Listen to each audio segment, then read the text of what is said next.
Sa iban pang balita, presyo sa abono sa Negros Occidental nagsaka sa masobra 300 pesos kada sako nga ginatudlo bangod sa pagmahal sang gatong. Si Aileen Pedreso nakatutok. Nagakinot anay sa paggamit sang abono sa iya mga pananom nga tubo si Arnold.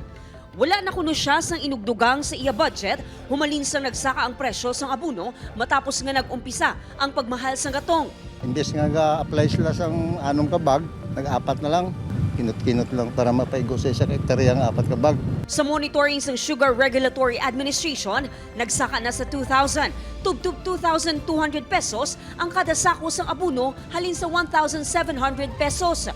Every week kasaka siya sa last 250 sobra na siya 300 something ang saka sa abono. Ang shipping bala napakadto sa aton. Posible man maapektuhan ang supply sang kalamay bangod sa pagmahal sang abono sunod sa SRA. Ang aton pagpadako sang aton tubo mo gina maapektuhan niya kay ang aton pag-abono. Ang iban siguro bas hindi nakapangabono tapos tiyan mo na ang aton production malubo gini so tungod sina sang pagkamahal sang aton sang fertilizers.